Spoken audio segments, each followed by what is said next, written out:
বড়াইগ্রাম উপজেলার বনপাড়া এলাকায় একটি ঘটনা ঘটেছে। সেখানে একটি হিন্দু বাড়িতে ভাঙচুরের ঘটনা সংবাদ প্রকাশিত হয়েছে। এ বিষয়টি আমরা অবগত হওয়ার পর ভারপ্রাপ্ত চেয়ারম্যান জনাব তারেক রহমান আমাদেরকে পাঠিয়েছেন বিষয়টা জানার জন্য। আমাকে এবং আমার সাথে কেন্দ্রীয় নেতৃবৃন্দ যে আমার সাথে যারা এসছেন, আমরা তার নির্দেশে মাহবুবুল ইসলাম উপস্থিত আছেন, আর আমাদের জেলার স্থানীয় নেতৃবৃন্দ এখানে উপস্থিত আছেন। ওই বড়াইগ্রাম থানার ওসির সাথে কথা বলেছি। সমাজে দীর্ঘদিনের একত্রে বসবাসের যে জায়গা, সেটাকে আঘাত করার সুযোগ অনেকে নিবে। আমরা বারবার বলে এসেছি এবং আমাদের নেতা জনাব তারেক রহমান বারবার বলেছেন যে কেউ যেন হাতে আইন তুলে না নেয়। সেই ব্যক্তি যদি অপরাধী হয়, এটা আইনের মাধ্যমে আমরা সেটিকে আইনে সোপর্দ করব, কিন্তু নিজেরা এখানে কোনো অপরাধীর ভূমিকা পালন করব।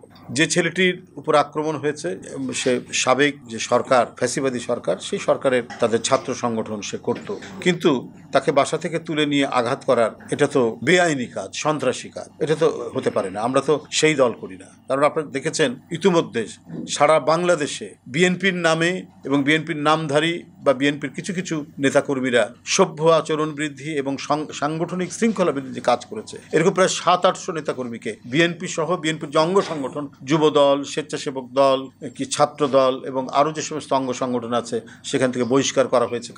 কারো পদ স্থগিত করা হয়েছে, কাউকে শোকজ করা হয়েছে, কাউকে অব্যাহতি প্রদান করা হয়েছে। এই শাস্তিমূলক ব্যবস্থাগুলো করা হয়েছে যাতে দলের কোনো নেতাকর্মী উচ্ছৃঙ্খল কোনো আচরণ করতে না পারে। আমরা জাতীয়তাবাদী রাজনীতি করি এবং আমরা বহুদলীয় গণতন্ত্রে বিশ্বাস করি। গণতন্ত্র মানেই হচ্ছে সহ অবস্থান, গণতন্ত্র মানেই হচ্ছে পরস্পরের প্রতি শুভেচ্ছাবোধ।